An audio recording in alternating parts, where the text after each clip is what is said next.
go back to, Marckeith? Barcelona. Oh, I've heard that as well. I've heard that as well. Okay, let's welcome Marckeith DeJesus.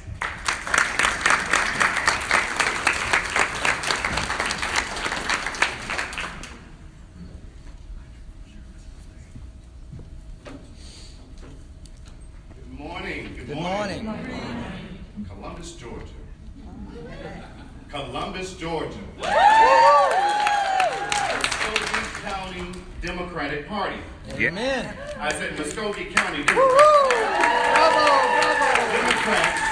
in 2020 and every year moving forward. Amen. I first want to thank the Muskogee County Democratic Party for putting this event together. And for all of you all who came out to hear your candidates for the United States Senate. I'm sure that all of us can agree that David Perdue needs to go Amen. So I'm excited to be here with my fellow Democratic colleagues, and I'm excited to be a part of this movement that we have in 2020 to not just unseat David Perdue, but every single Republican in the state of Georgia. Amen. Bravo. The candidates, we were asked to discuss where we stand on the hot topic items of healthcare, climate change, and criminal justice reform or prison reform. So I'll begin with criminal justice reform, as I like to call it, criminal and racial injustice. Mm-hmm. Because there is an injustice in our criminal system. This is an area that is near and dear to my heart as an African American, because the black and brown communities throughout Georgia and these United States of America are 10 times more susceptible to incarceration than any other ethnicities just because the color of our skin. Right. Black men, especially young black men like myself, are more likely to be stopped, searched, charged with a crime, and given a more harsh sentence than a white man guilty of the same crime. That's a fact. Mm-hmm. Before we can reform, which means to change, we must acknowledge that the implicit biases are very present in the 21st century. Over-criminalization, over-incarceration primarily affects low-income and black and brown communities, so much that these communities feel targeted by law enforcement officials. These communities have a lack of trust in the police department, and rightfully so, because police brutality is on the rise. Our country is equivalent to roughly 4.25% of the total world population. Yet, we account for almost 25% of the total prison population. The majority of inmates behind jail and prison walls today are non-violent offenders, with African Americans and Hispanics making up over 58% of those incarcerated. So we know that there's a significant need for reform in our criminal justice and prison system. And I believe that it begins with strengthening the trust between police departments and those communities affected and systematically targeted, as well as ending racial profiling. Furthermore, I believe and support ending mass incarceration. And we do that by eliminating prison as an option for lower level crimes like petty theft and marijuana. I also believe that we need to review and reduce sentence minimums and maximums for lower level crimes such as robbery. At the end of the day, we need to be committed to improving the conditions and lives of those who are incarcerated, and this includes ending solitary confinement. Now, with respect to climate change, this is an area, ladies and gentlemen, that we simply can no longer continue to ignore.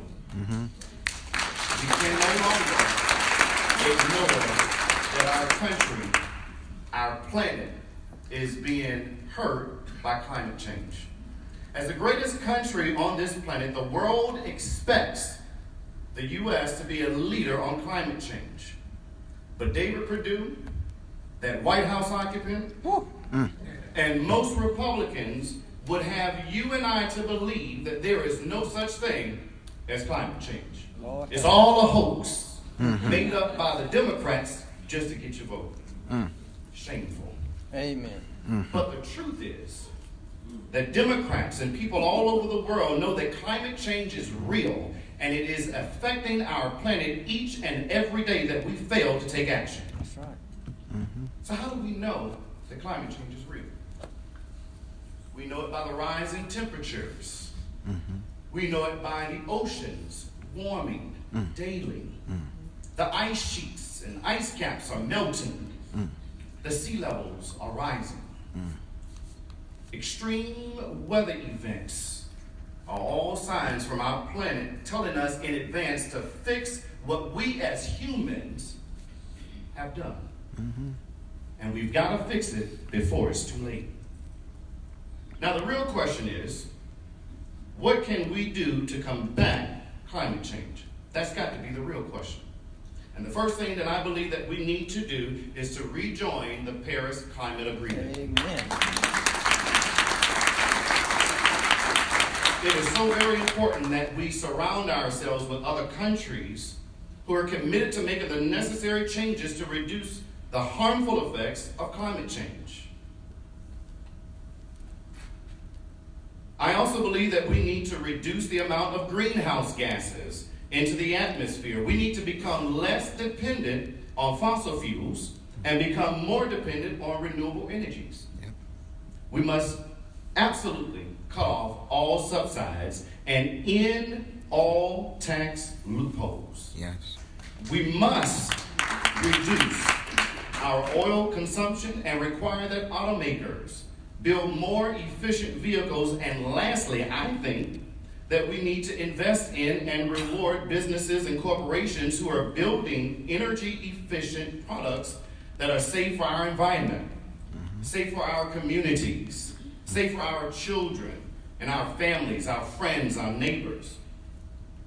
The only way to save our planet from continuing to rise in temperatures that no human being can live in is to start fixing the problem we created right now. Not tomorrow. Not next year. We no longer have that luxury of time being on our side. The work to ensure we heal our planet and save human life begins now. Yes. Lastly, healthcare. I do not believe that healthcare should be a choice. I believe it is a right. Amen. I believe that it is a human right. I also believe that immigrants living here, working here, should be afforded those same basic human rights. Oh, I said something here. Immigrants should be afforded those same, they are still humans. Yes. And granted, all of us are immigrants.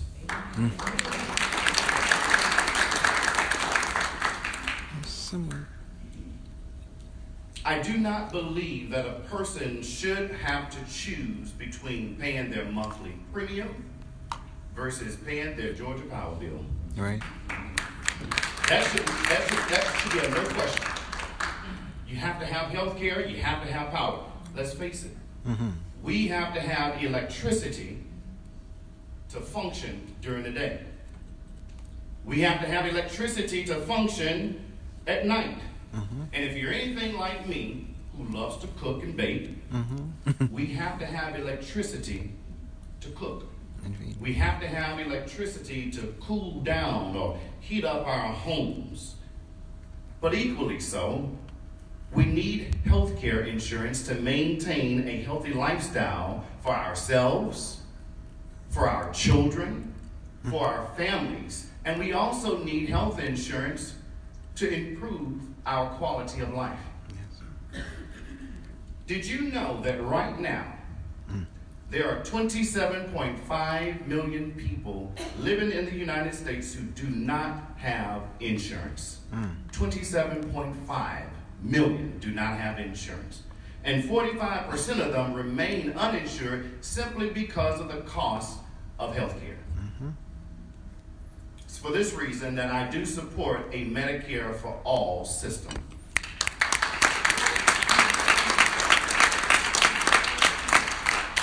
We have multiple payers in our current system like Blue Cross Blue Shield, Aetna, Humana, and Cigna. And prior to the passage of the ACA in 2010, not one of those major payers fought for you. True. Did you hear me? Not one of those major payers fought to bring down the cost of prescription drugs. Not one of those payers fought to ensure people with pre-existing conditions could get coverage. Not one of those payers fought to bring down the cost of premiums. 2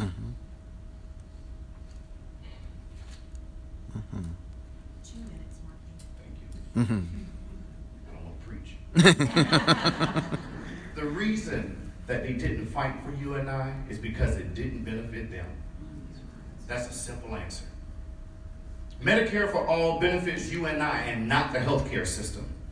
I firmly believe that if we can get to a Medicare for all payer system, we will resolve most, if not all, of our current healthcare issues that we face today.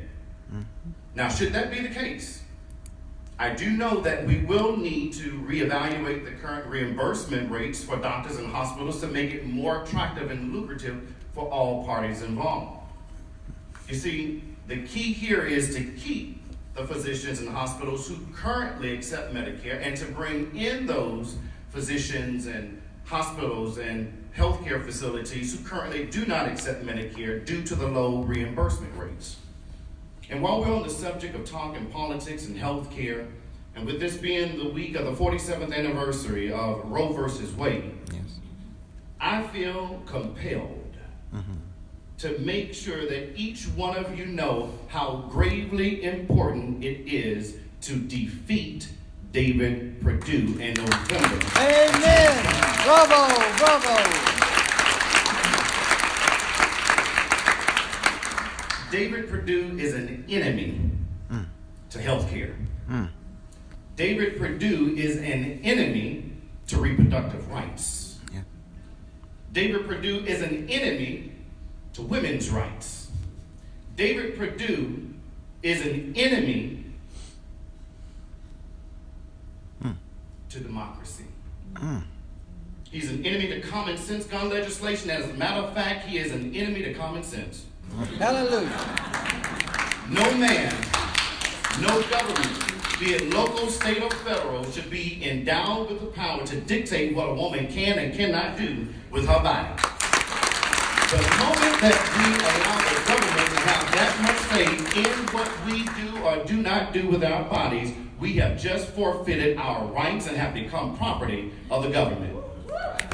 And lastly, if we allow David Perdue and the Republican Party to take away a woman's rights today, what would keep them from taking away or overreaching our other rights tomorrow? Thank you so very much for your time. I'm the Black Chief of the United States Senate in the primary election. Thank you.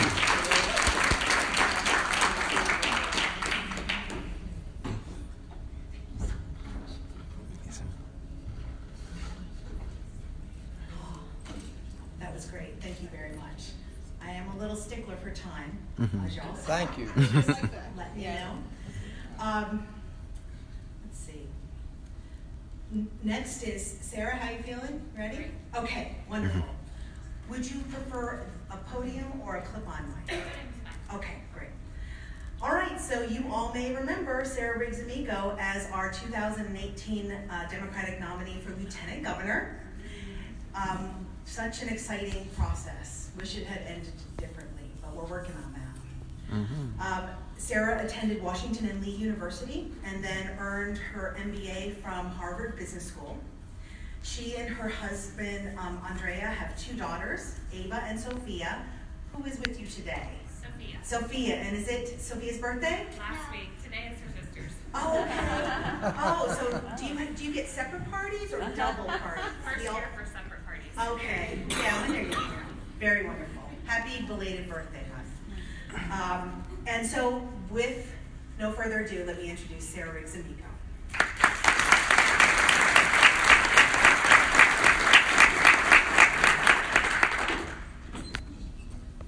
First of all, thank you so much. Good morning. How are y'all? Fine, well. I'm short, so we're going to move this light down a little bit so you can see me. Thank you. Sorry to be a little bit tardy. We are in the 8 days that encompass both of my daughter's birthday this week. So welcome to the life of a working mom. When one of them asks you to turn around and come back and bring her to your breakfast, even if you're already on the highway, you do. So here we are in time, but Sophia was really excited to be here. In fact, one of the things that you asked us to talk about, one of the top 3 issues for Muscogee County Democrats was healthcare. And this is very much the issue that animated me, that made me decide to run for office. I am the very proud daughter of a former NICU nurse. My mother went into that field in part because in the 1950s, her mother almost died when access to abortion care was not legal. And she had twins in utero who died, I think, regarding a gallstone, if I'm not mistaken. And because she was not able to do what is now called the DNC, she was forced to carry around twin fetuses that were deceased. And the idea was that you would deliver naturally. And unfortunately, in her case, that didn't happen for several weeks. So we're quite lucky that she didn't go septic and died. And my mother and her sister, older sister Bev, as a result, went into nursing. And in fact, my aunt just retired, I think, last year after 35 years. But part of the reason that we got into politics in the first place, and I say we because make no mistake, this is a family engagement. Upside down in a ditch, it hits you pretty hard. Mm-hmm. And when we got to Shellman, I told this story to the group of voters. We were meeting at a little lunch place. It's not a big town. Mm-hmm. And the woman sitting next to me was very quiet. And I thought, oh, she must not like the story, or I must have said something that offended. And in fact, what happened was, when I finished telling the story, she said this: "It's actually worse than that." And I thought, well, how does it get worse than losing your access to care and your hospital? And she says, well, we lost our ambulance service. And when my mom got sick, it took 25 minutes to find an ambulance for her to get to that Columbus hospital, which I think is about 65 miles away from Shellman. Her mother, unfortunately, was pronounced deceased pulling into the ambulance bay here in Columbus. Wow. So when we talk about healthcare, I want you to know this isn't academic, it's not theoretical, it's not something that I think we can talk about for a few years until we get to the right place. I want you to know that right in your own backyard, this is a matter of life and death. Yes. This is a matter that is a solvable problem that we simply have not solved in Georgia or in this country because of the failures of Republican leadership. Yes.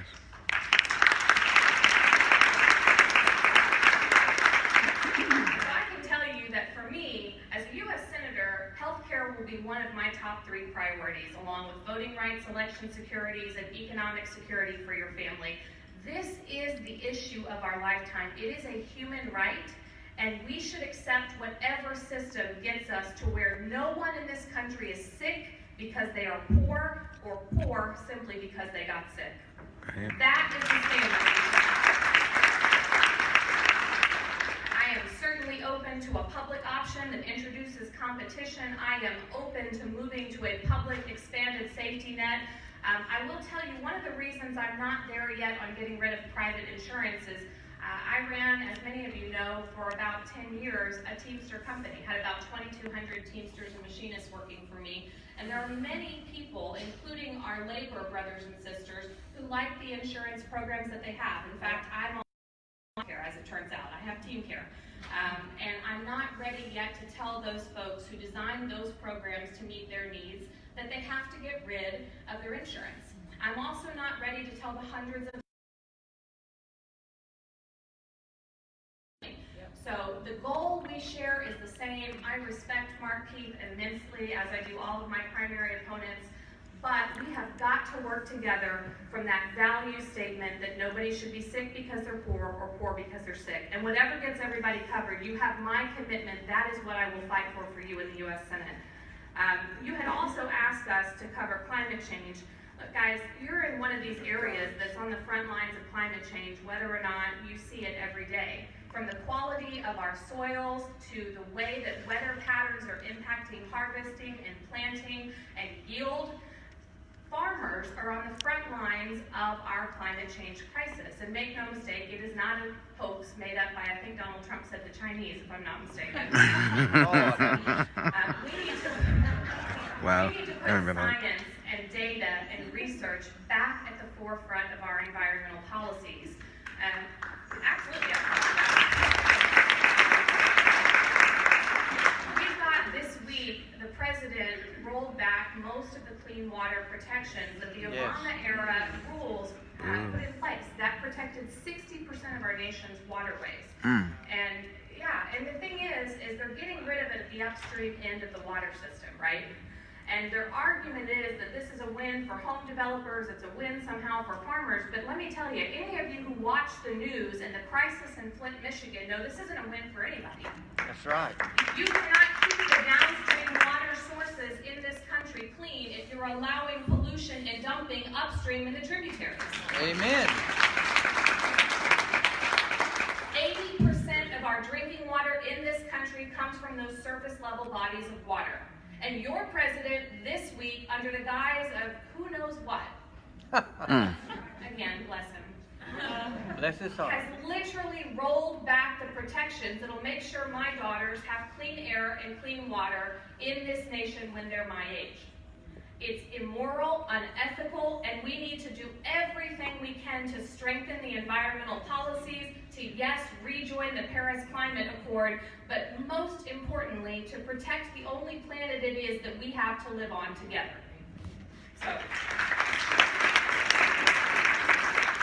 and last but not least, you had asked us to talk about criminal justice reform. Guys, this is again personal for me. I can't help it, by the way. I grew up in the Ozarks. It's a Midwestern thing. We tell stories for everything. But this is a very simple one here in Georgia. You know, since 1982, the prison population in Georgia has grown 400%. Yeah, you did not mishear that. African Americans make up more than 60% of the prison population, despite the fact that the 2010 census had them at only 30% of the general population. We have a justice and equity problem in our criminal justice system. The ACLU tells us that 1 in 17 white boys will be incarcerated in his lifetime. And for young black boys, that number is 1 in 3. Wow. It is a sobering statistic, but let me tell you this, it is also the direct result of a legacy for 400 years that this country has not appropriately addressed its original sins of the enslavement of African people brought here against their will and the stealing of the land from Native peoples in this country. Those are the things on which this country and our country is built. If you want equity, you've got to dig in there and root it out, guys. In our prison system, you could remove the profit incentive. Those of you who know me know that I'm relatively new to politics, but I've been a business executive for 17 years. When you privatize a prison system, when you make it a business, it has 2 primary incentives: to grow the top line and grow the bottom line. That means to grow the prison population and diminish the services. If you want criminal justice reform, mark my words, take away the profit incentive. That means no private prisons, no Amen. Amen.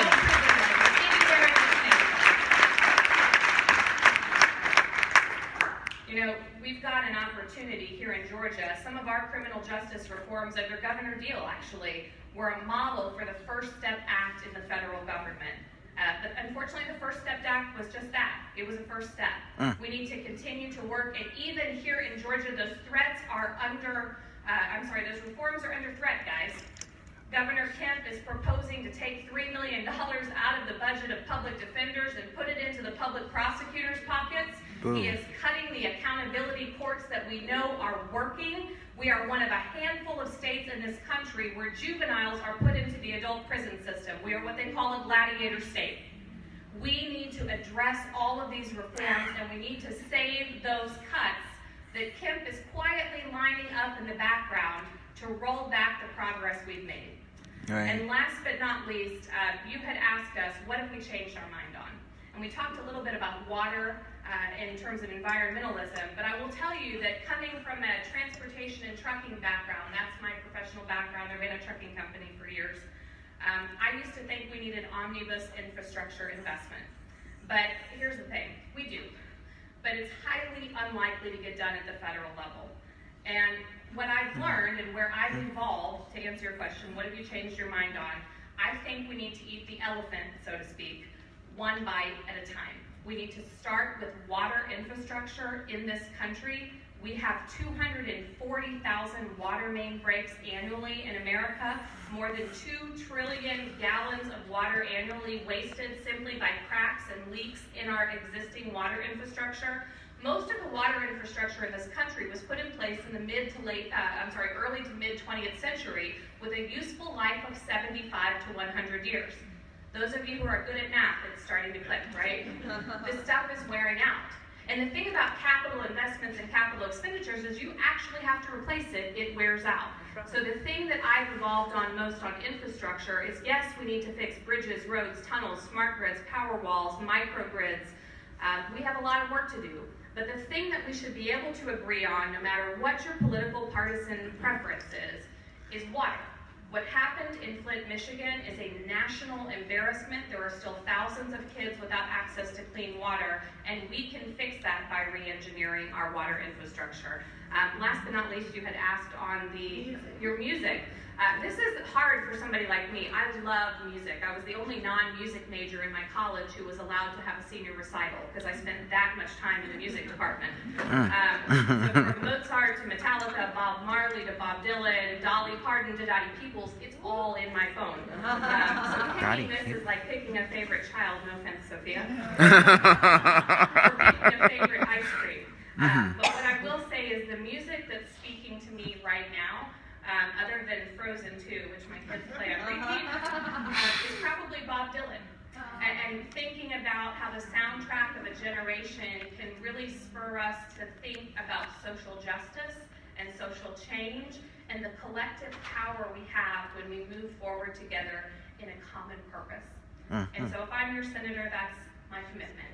That I will come back, I will talk to you often, I will use 2 ears and 1 mouth in the correct proportions and hear your thoughts and your feedback, and that we will write a soundtrack together about what social justice looks like in our lifetime and in my children's lifetime. Thank you so much. I'm Sarah.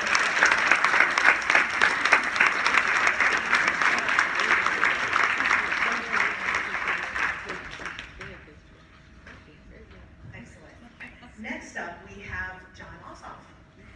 John is a Georgia native, a media executive, and an investigative journalist. He's a graduate of Georgetown University and the London School of Economics. He previously worked as a national security aide for Georgia Congressman Hank Johnson. In 2017, you probably will all remember John as the Democratic nominee for the special election in Georgia's 6th district. That was kind of one of those things that spurred us all to action. Everyone had their eyes on that race, and so many people got involved in politics at the grassroots level in that election. It was impressive. So let me welcome John.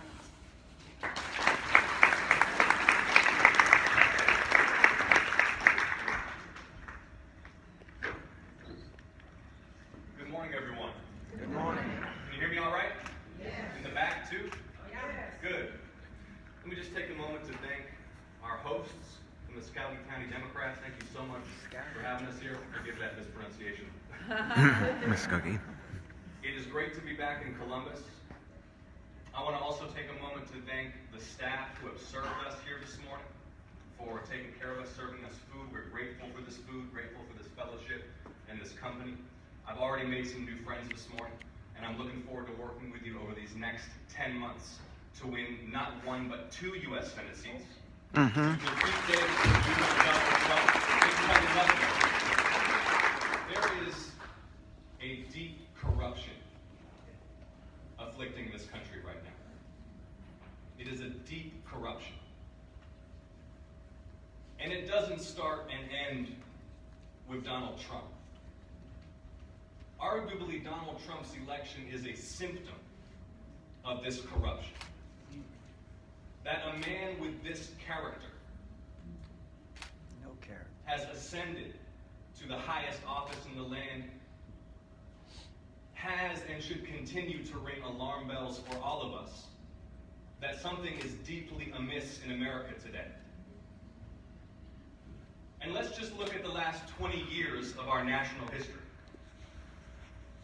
We have squandered trillions of dollars and thousands of lives and tens of thousands of wounded bodies on needless war.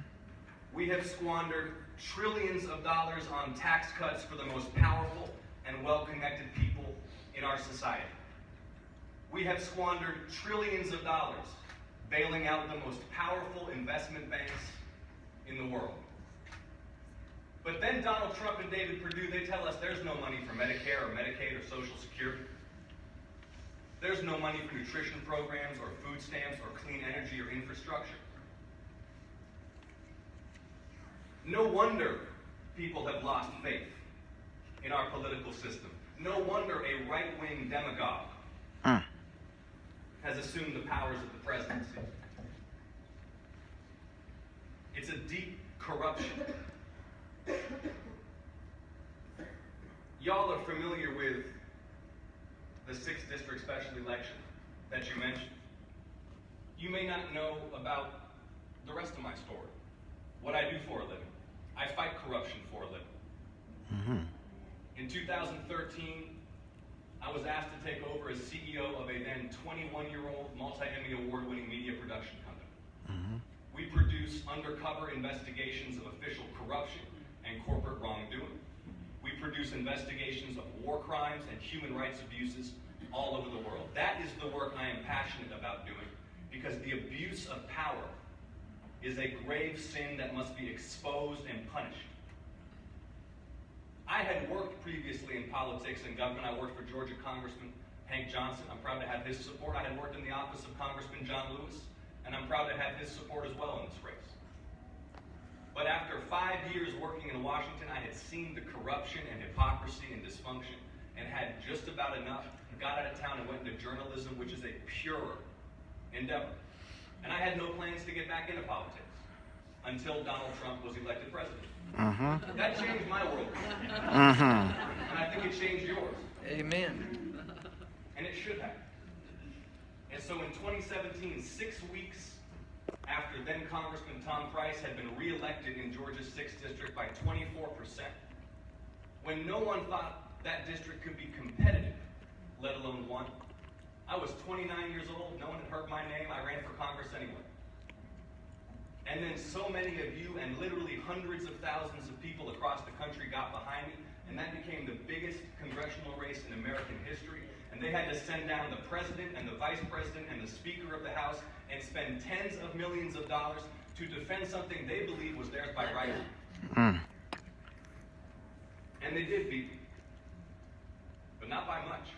Nope. And we swung that district by 20 points in 6 months. And that was hard work by tens and hundreds of thousands of supporters. We ran the largest field program ever in a U.S. House race. We knocked on more doors than had ever been knocked on in a U.S. House campaign.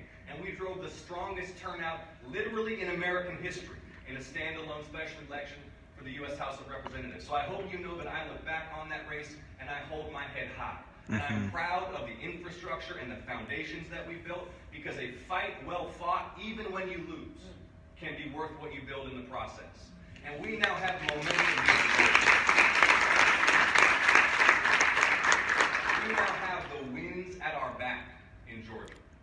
The tremendous effort over these last 3 years, the voter registration, the organization. And what a privilege to have 2 U.S. Senate races in a single state, the only state in the country where that's the case. Why must we win these races? It's not because blue is a better color than red. It's not because this is a team sport. We need to stop treating it like a sport. This is deadly serious. This matters because elections have consequences for human beings. Here in Georgia, where we have, depending upon how you count it, either the worst or the second worst maternal mortality rate in the United States. Higher than in Uzbekistan. And you're right, Sarah, it is not just a statistic. That means women are bleeding to death needlessly and suffering because the cowards who run our state government are so consumed by their partisan resentment and their contempt for the poor that they refuse to expand Medicaid, that they refuse to address this crisis of closures of hospitals and clinics in our rural areas, where 1 in 3 children lives in poverty. Who's talking about poverty? The president brags about the S&P 500 on Twitter. 1 in 3 children in rural Georgia living in poverty don't stop. What are our leaders doing for them? What has David Perdue done for children living in poverty or women dying in childbirth? Nothing. David Perdue has done nothing. In 5 years as our senator, not one public town hall. If you wanted to bend your senator's ear, you could have lunch with him a couple months ago. You know how much it would have cost you? $100,000. $100,000. $100,000 to sit down with your senator. That is corruption. See, my business, we produce undercover investigations. A lot of the time you've got to go in undercover to document corruption. Here in America, it's in plain sight. It's in plain sight. Look at his voting record. Look where he takes his money. The fossil fuel industry. We have a senator who believes fossil fuel industry lobbyists are a more reliable source for information about what's happening to our environment than NASA and the military and the intelligence community and the overwhelming consensus of peer-reviewed scientists. As your U.S. Senator, I will listen to scientists, not lobbyists. Amen. I will push for the U.S. to examine the Paris Accord. We will take leadership on climate change. And it's not just the climate. We are living out of balance with our planet. We cannot sustain it. It is snowing plastic in the Arctic. There's plastic in all of our bodies in this room right now. In fact, we can't even measure the effects of plastic contamination on our body because there's no control group. That means we can't find anyone who doesn't have plastic in their bodies anymore. Wow. We got to get serious about changing our ways so we do not destroy this one earth that we live on. And we have to get serious about where our government and our system is doing so many people so wrong. In our prisons, in our jails. Yep. In our jails where people languish for months or over a year before they even face a crime. Punished before conviction. In our prisons where crime is rampant. Drug abuse is rampant. Abuse of prisoners is rampant. At every step in our criminal justice system, from policing to prosecution, to sentencing and incarceration, Black and brown Americans continue to bear the brunt of a discriminatory system that was designed to be discriminatory. All right.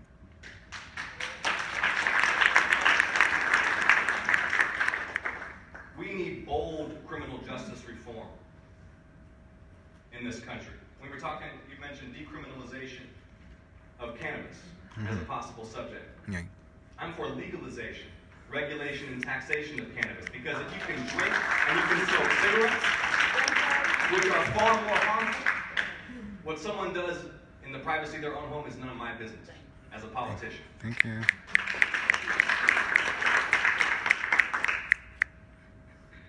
So look, we have a mighty task over these next 10 months.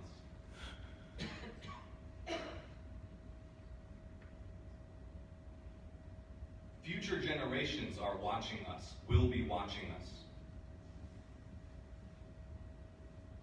I just got married about 1.5 years ago. My wife is an OBGYN doctor. She works mostly at Grady Hospital in Atlanta. We were talking about how our grandchildren are going to be asking us what we did at this moment in American history. When I don't think it is an exaggeration to say that the republic itself hangs in the balance. Amen. Yes. I am ready to work tirelessly with you to make history in Georgia, to deliver 2 Senate victories, 16 electoral college votes, remove Donald Trump from the White House, elect some decent, effective, sensible representation for this state, keep moving America forward, and build the kind of world that we can be proud of. So I thank you all for being here. I thank you for listening.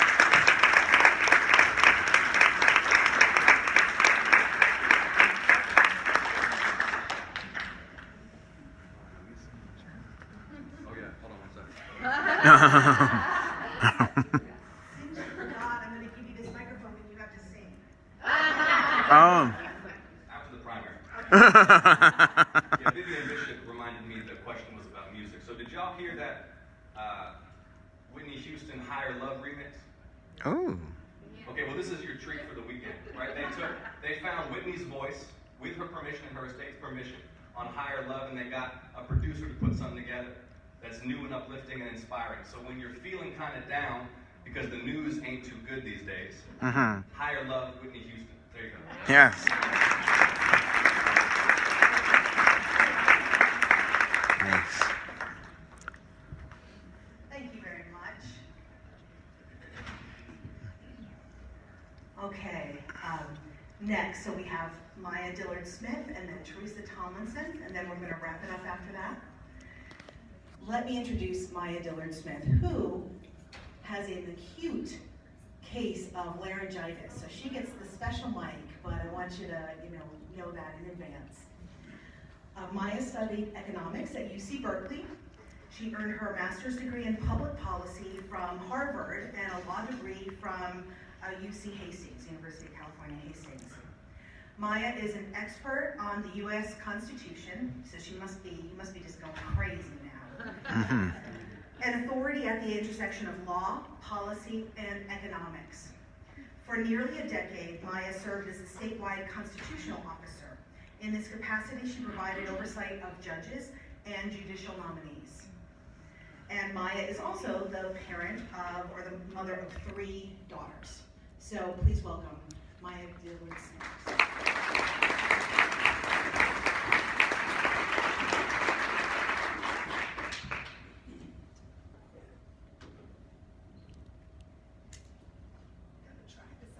All hear me? This is horrible, but I am here and I'm so excited to introduce myself to you, Muskogee County Democrats. Thank you so much for having me this morning. I apologize for this voice, but as a mother, when your child coughs in your face and you get the cooties the day before you're supposed to speak to an audience, you show up. And I am here and I thank you all very much for having me on this morning. I think it's a great opportunity to launch right into a discussion on the issues. I will not grandstand and give you a rancorous speech, a stump speech. I want to talk to you directly about the issues. As you hear this voice, I am privileged that I have health care. I am privileged because in this country, it is not a right, but it should be.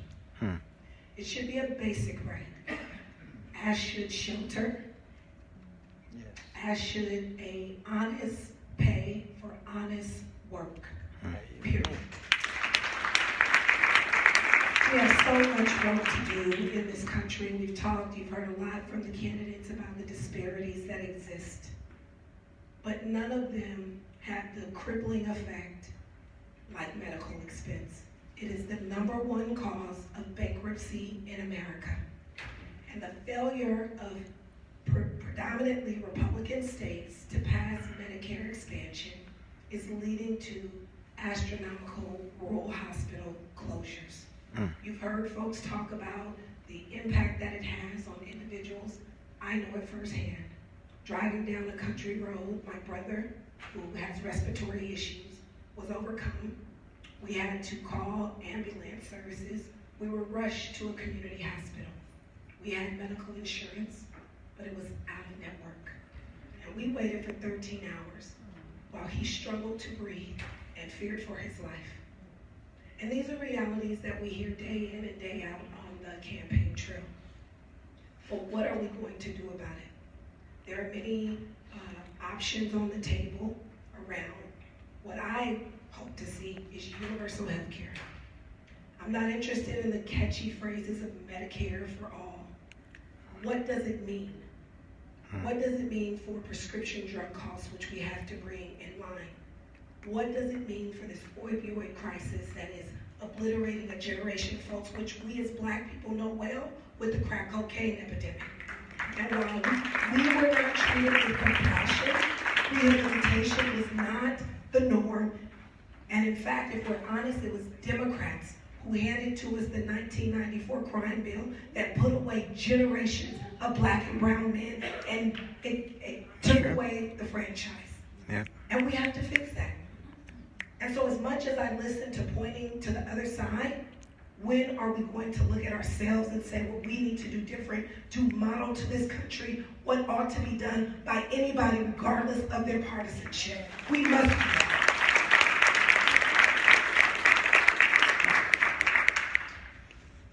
Medicare is a system that provides prescription coverage and preventative care for elders and seniors. How many in this room have actually used Medicare before? Perfect. How many in this room have used Medicaid? So the difference in the programs, in my experience, is that Medicaid provides coverages for children, reproductive health care for mothers and women, and unless we are talking about the benefits that will be given under any proposal of universal health care, I'm not going to tell you that I'm for Medicare for all if it does not also provide the coverages that exist in Medicaid today and expand them to everyone. In the same way, single payer health care is important. We should have a basic standard of preventative care for everyone. But this notion that if you earn more money, you get a better set of services is outrageous to me. It is outrageous. This notion somehow that because you are entitled to private health care today, you should be entitled to it forever is somewhat precarious to me. We as taxpayers are already paying for that uninsured when they show up in our ER at a cost 3 times the preventative care. So unless and until we talk about those issues, let's stop with the catchphrases.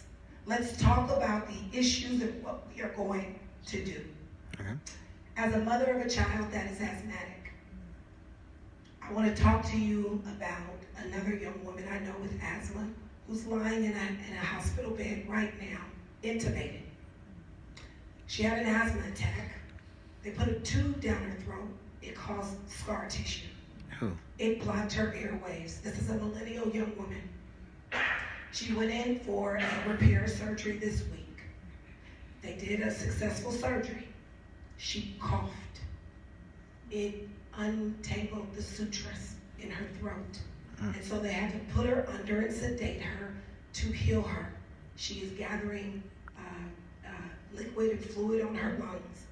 And as her family prays for her, as they work with medical teams to ensure her care, it makes me wonder about our environment. My daughter's asthma is not activity-induced. It is caused by the toxins in our air. She can't breathe. Our children cannot breathe. And so when we talk about these big things about climate change, and we don't make them real for people, when they do not have adequate drinking water, when lead is killing our children, not just in Flint, right here in Georgia. The EPA has violations on the west side of Atlanta. They fix the infrastructure to support the Mercedes-Benz Stadium, but they did not fix it for the residents in Vine City and English Ave, who are predominantly African American. And when it rains, the streets floods with open sewage in 2020. And the cleanup was not done, and the EPA gave another 20-year extension. At what point are we going to enforce the rules we have on the book? I am all for rejoining the Paris Accord. I've worked with Ovi Muhaley, a former Falcon. He has one of the very few Amico foundations. And I partnered with Lonnie Johnson, the African-American inventor who invented the Super Soaker, who is at the forefront of STEAM education and robotics training, to both train young people on sustainable living, recycling, Amen. not using single plastic bottles, which is crippling our water sources, and accelerating our climate issues. We're tackling these things with practical lifestyle changes, which are equally important to the things that we're doing under the Paris Accord to attend to carbon gases and emissions. But we have to have a practical, pragmatic approach to dealing with these issues. It's imperative. On the issue of criminal justice reform, I have been at the forefront of violence prevention and criminal justice reform for the past 20 years. It is a feel-good thing to talk about the disparities. It is something different when your community, when your family, when the people that you love have been directly impacted. We have crippled a generation of Black and brown men and women in this country. We have taken away a sustainable workforce. We have taken away the franchise from millions of voters. As an example, here in Georgia, you can actually register to vote if you're in jail. How many of you know that? As the chair, as a member of the board of Rainbow Push Coalition, we are undertaking an effort to register men and women who are today incarcerated, estimated at about 50,000 individuals who would have made the difference for Stacey Abrams being our governor today. Amen. So we have to have practical approaches to dealing with these issues. Let me talk about what that means at the federal level, because some of my opponents have talked about it at the state level, but that isn't the federal system. And as senators, we don't control the state systems. So I think it's important to talk in fact about the job we are all asking you to hire us for. This is a job interview. I'm interviewing. Okay. We need to restore the opportunities for people who have served their time to come home and be reintegrated into our communities. That means we need to address the Pell Grant system, which takes away the right of folks who are formerly incarcerated to go to school. What kind of sense does that make, right? We need to address affordable housing and HUD rules, which took away the rights for people to go home where their mothers, their sisters, their wives, their loved ones are. We have to provide the rehabilitation services for them in the way that we're talking about for the opioid crisis. We absolutely have to do those things. And those are things that on day one, I'm prepared to do as your next senator. On day one, I want to implement an act called the Fair Share Act. And what the Fair Share Act aims to do is to tackle income inequality by ensuring there are fair wages for an honest day's work. That's about a minimum wage, and it's also about setting a cap on wages. I don't understand how corporations will lay off thousands of workers and in the same breath pay millions to the CEOs. How does that work?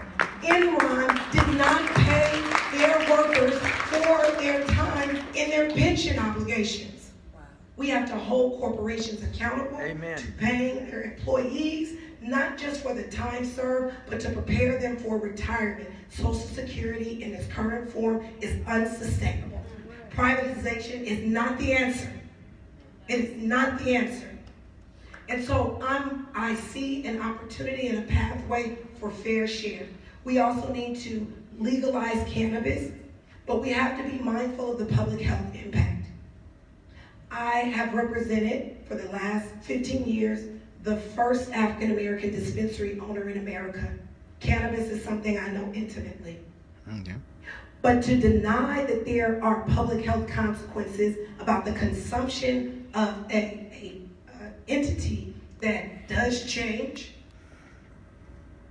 your cognitive function is to not be honest about the impact of alcohol or tobacco. Do I agree that we should have a federal regulatory structure that taxes? Absolutely. But what we need to do is make it retroactive so the people who are in jail, who pioneered the industry, can actually have reparations to come back and take advantage of the economic opportunity in the largest cash crop in America. Absolutely. I have farm roots. My great-grandfather was born in Garfield, Georgia in 1895. He migrated to Boley, Oklahoma, just outside Tulsa, before settling in Bakersfield, California, the Central Valley. We still own and operate a 50-acre family farm. Knowing that, we must create opportunities, not just in urban areas, but in rural areas, for communities to thrive. It is important. That is for white farmers, that is for black farmers, because so many folks have been locked out of the economic opportunity around cannabis who actually own land. And we've got to do a better job of equalizing the playing field. And so on day one, I am committed to taking my expertise as the only candidate I'm aware of that's worked in every branch of government, in every level of government. I've worked for a member of Congress who was the chair of the Congressional Black Caucus. I worked for the federal courts, the Court of Appeals, and I worked for the U.S. Census Congressional Monitoring Board as a statistical advisor in 2000, 20 years ago. The census is so incredibly important for determining the boundaries for redistricting, and we need independent redistricting committees. Amen. I will see my time. I thank you all for hearing me on this morning. And I certainly look forward to earning your support over the next 4 months. Thank you very much. Thank you.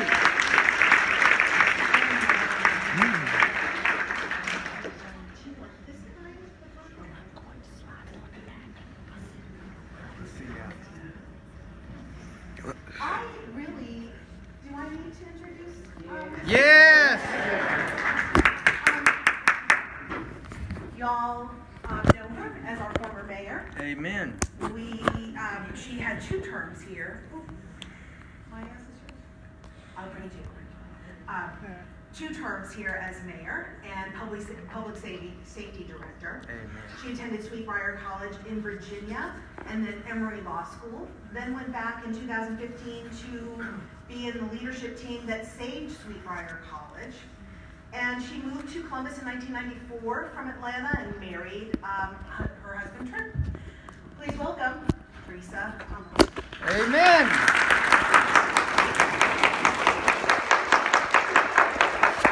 Thank you, Lord. It's really great to see you all this morning. Thank you to the Muskogee County Democrats for welcoming all of my colleagues here who are fighting to be the Democratic nominee to replace David Perdue. Thank you for what you do for better governing principles here in Muskogee County. Let me just get right to it, folks.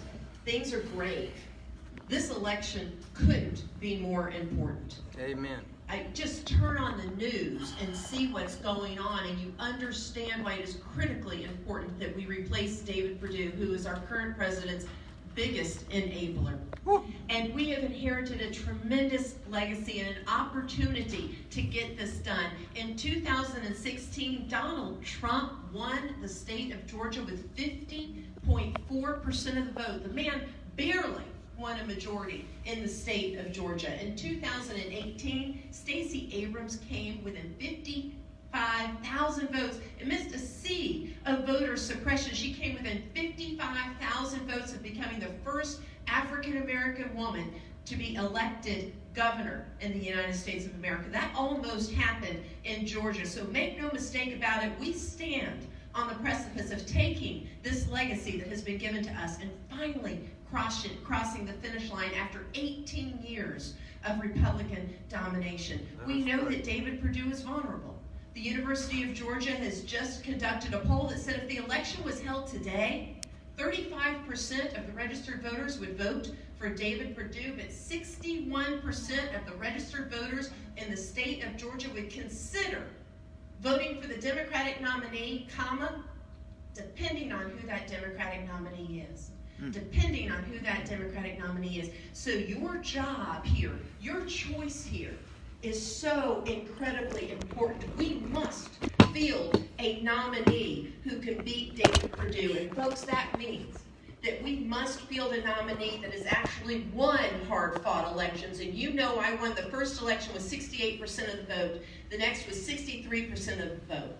We need to field a candidate who has governed and governed well, who has held a hand on the wheel of government and knows that it serves the people who put us in that office. Somebody who can stand toe-to-toe with David Perdue and say, I know what good government looks like. I have delivered it for the people I served and serve. You have failed us. Amen.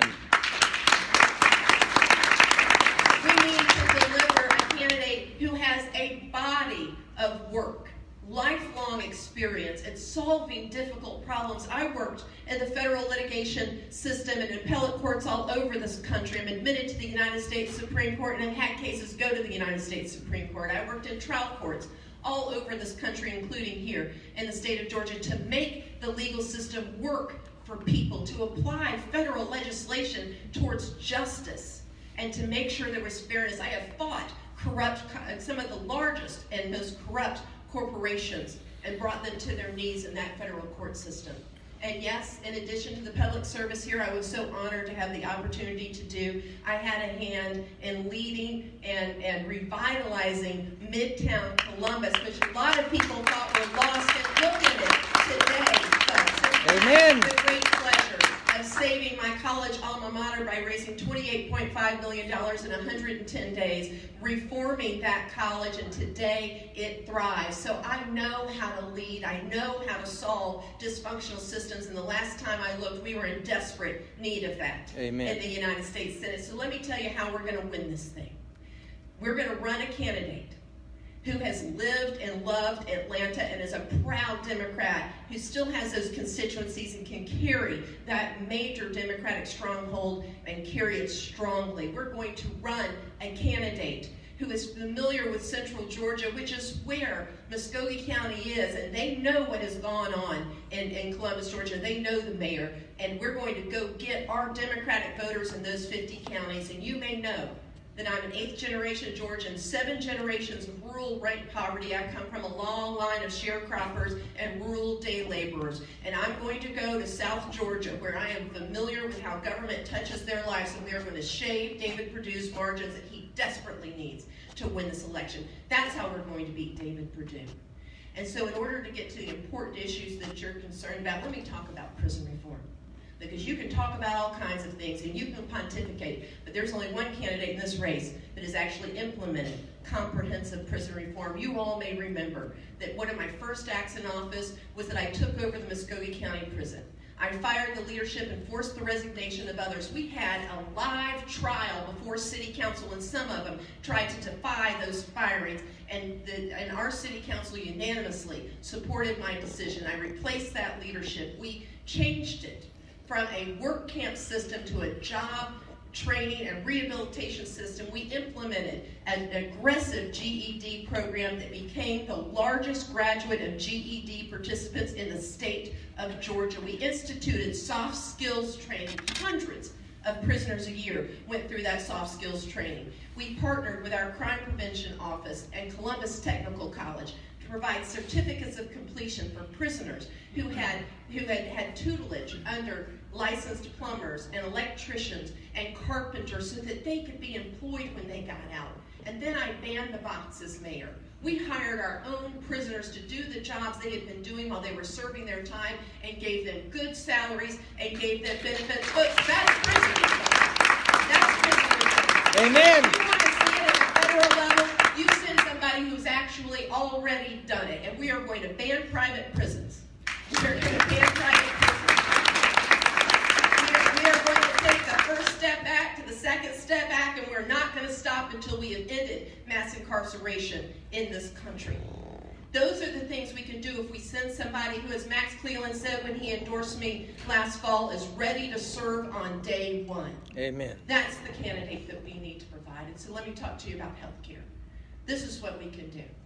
We can put Medicare on the exchange and make private insurance companies compete with that efficient system. We can forget allowing these states to blackball their own folks in need of Medicaid by going ahead and letting the federal government take over Medicaid. We're paying for 90 cents on the dollar anyway. Let's go ahead and pay for the whole 100 cents on the dollar and make sure that people that live up to 138% of the poverty level get Medicaid without any state being able to veto it because of political gamesmanship.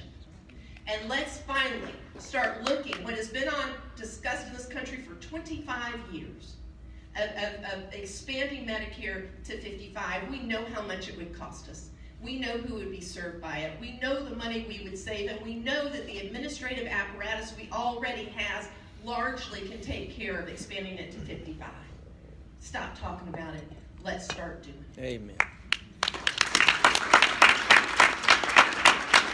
And when it comes to environmental policy, that's another thing. We all love to sign petitions and we love to march in the street. I've had the great privilege of actually instituting and implementing environmental policies. You all know that fuel storage system that was down on the banks of the Chattahoochee that threatened the water quality for all of the communities south of us.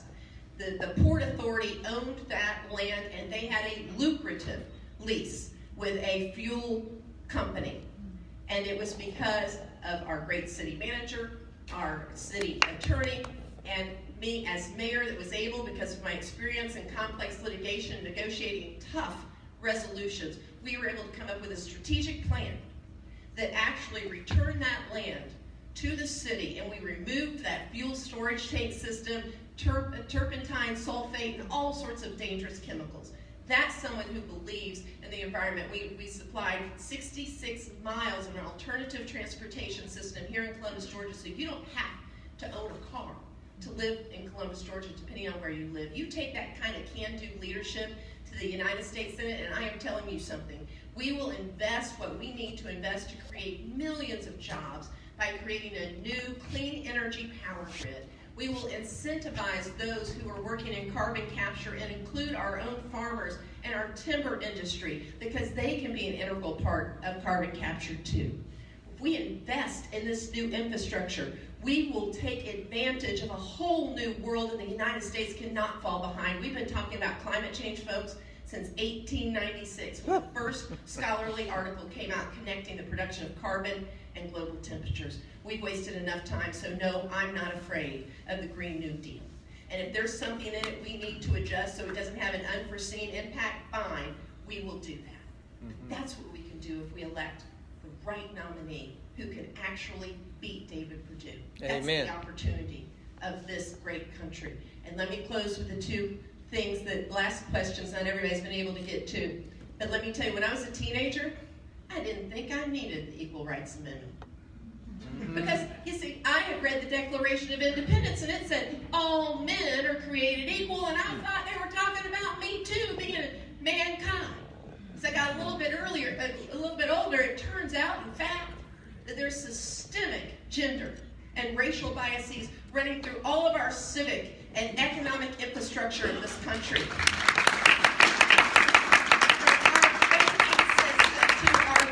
System, to our healthcare system, our housing system, our legislative system. People, because of the color of their skin and their gender, are not treated equal this country. And so, yes, we need to amend the Voting Rights Act. And yes, we need to put into place the Equal Rights Amendment. And yes, we need the Equality Act so that no one, LGBT of our brothers and sisters, no transgender person should be shamed for the bathroom that they choose to go in because of their identity. We can do better, folks. And so I have changed my position from a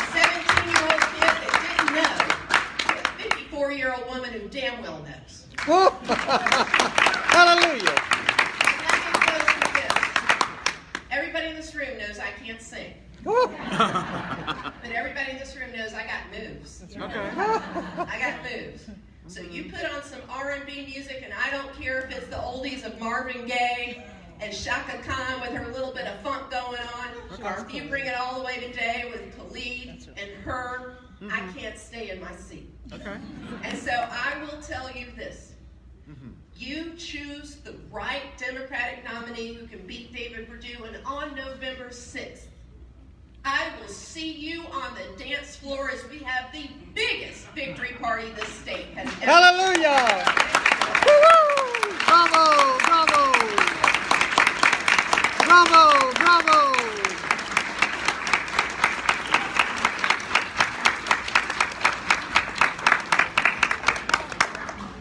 Okay, y'all, if you would just give me 5 more minutes, please. You got it. I want to show you something.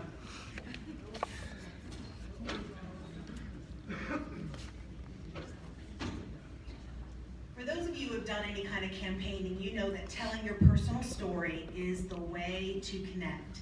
And so I'm practicing here because I'm going to be getting ready for all the door knocking I'm going to be doing and all the phone calling I'm going to be doing. I'm going to tell you why it's so personal to me that we get Perdue out of here. I used to be an optimist. I used to really have faith in people and the goodness of people. I really believed that most people inside were good. And so when David Perdue was elected, and then Trump comes along, Oh, Lord. I thought surely he would want to be a hero here. Surely he would hold town halls and want to hear from us. I got involved with Indivisible right about that time, and surely, you know, if we asked him to, he would come down and let us vocalize our opinions to him. Well, no, he never did. He never did. And so I wrote him. I remember writing, you know, sending him a message saying, you know, you have the chance here to do the right thing. You can lead and represent all the people of Georgia. You know, we need this, this, and this. No, he has disappointed me at every turn. Yes. So we, Indivisible, had a little protest when David Perdue came down and spoke at the Blanchard Leadership Forum. And I needed to make my point so badly. So I decided I was going to have the best sign. And I've kept this sign. This was September of 2017, and I still have it and I've used it again. This is the sign that I had made. David Perdue, overdue for a town hall, you know, cute little wordplay. But why do you still support a racist president? I mean, straight up.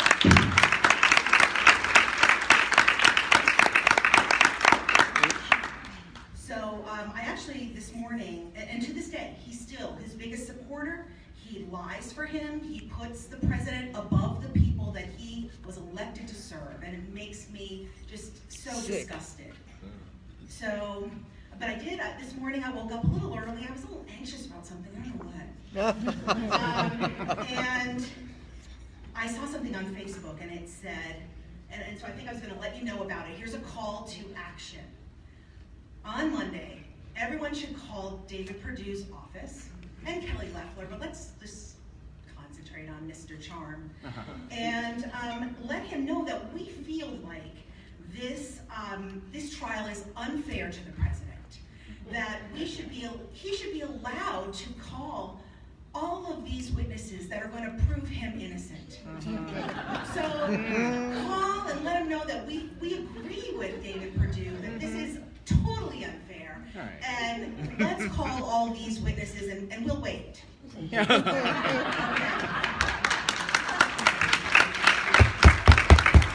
mine, that's Facebook, but I call this. Now we have to flip the Senate.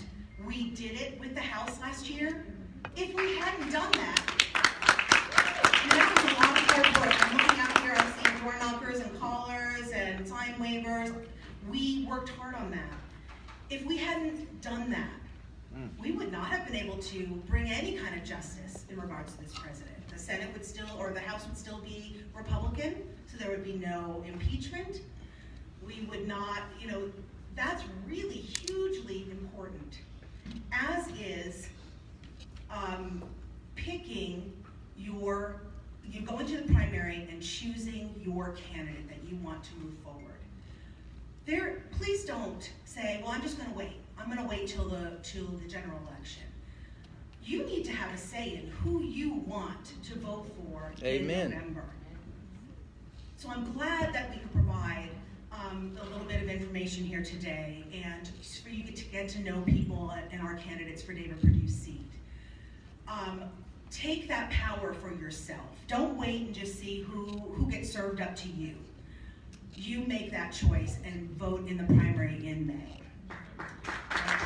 At least for no more candidates, I think we have a wealth of choices, and so thank you, candidates. Thank you. Okay, I want you to get ready to stand. Actually, not yet, not everybody. Sit down. This is the last thing. It's going to take just a moment. In closing, I want to show you our team. Please stand up if you are an executive board member of the Muskogee County Democratic Committee. Please stand up. Okay, continue standing. Next, I'd like all of the post-committee members to stand up, please. You guys do phenomenal work. Okay. Next, if you stay standing, because I'm engineering my own standing ovation. Stand up if you are brave enough to be running for office this year. Everyone. Thank you for that. That's a huge sacrifice for your time, money, and future. I see you. I'm seeing someone.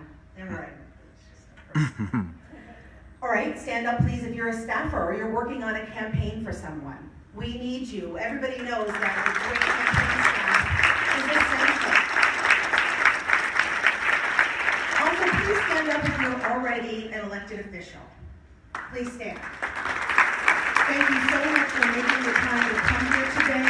Thank you for serving your city, your county, your state. Thank you. Stand up if you have ever come to a Muskogee County Democrat event. A meeting, a social, a happy hour. Whether it's good or not,